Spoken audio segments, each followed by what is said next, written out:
We're going to talk some Kanye.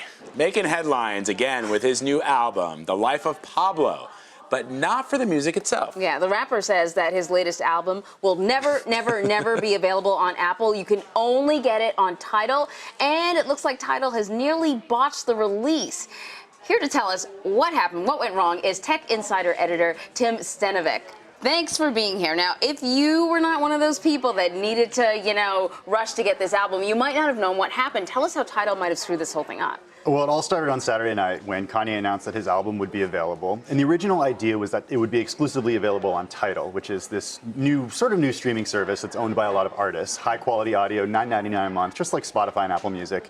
And it would be on Tidal for a week, and then it would be available to buy in other places. And you could also buy it on Kanye's website.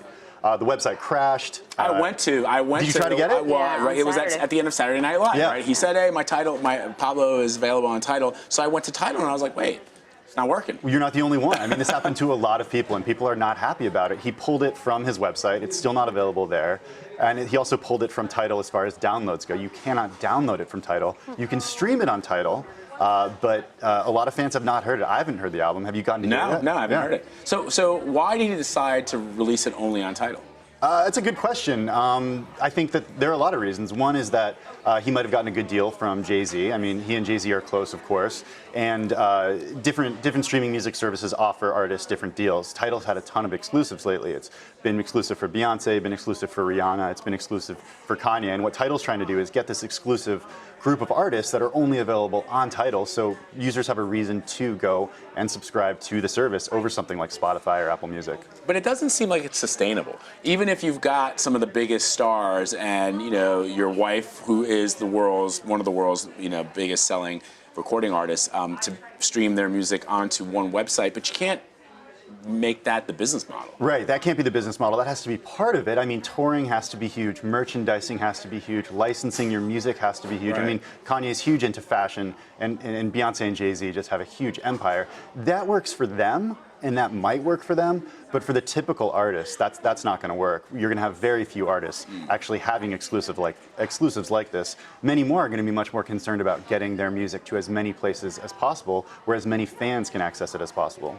Speaking of Kanye and his love of fashion, he's been tweeting a bit lately, just a wee bit. Just a little bit. A little bit about fashion too. Some Twitter fire today. Yeah, he tweeted out about how much he's in debt. I think he said, what is it, 54 million or something like that? $53 million. Yeah. So he tweets that out amongst other things, and it certainly got a lot of attention. But you got to wonder whether or not this is just him unloading to the world, or if there's something more strategic here, because he tweets that out and then Tidal shoots to the top of the app list for Apple, right? Exactly. Tidal is the #1 app in the Apple Store right now, so people are definitely downloading Tidal, and so it's worked because they want to hear this new album. It's just a question of whether or not people are going to keep subscribing to Tidal. The other thing is that a lot of people aren't going to be listening to the album that way.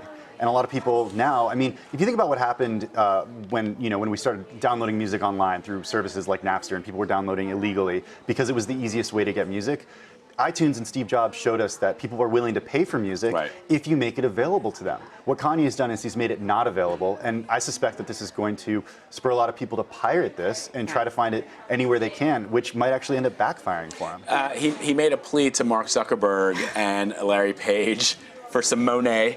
I mean, was it like $1 billion? Yeah, hook me up. And also, we showed some of his tweets up there, and he's like, "Oh, I feel like rich people don't want to ask each other for things at dinner parties because they are embarrassed." First of all, the key line being, he's rich. Yes. In other words, you're rich, but you still want me to give you $53 million? Yeah, I've yet to talk to anyone who has any sympathy for him right now. I mean, certainly leads an expensive lifestyle. And also, it says, Mark Zuckerberg, please invest $1 billion in Kanye's ideas. Yes. There's a lot of good things going on here. I see a little finger coming up. $1 billion. Tim Stenovec, thanks so much, man. Yeah, good to be here.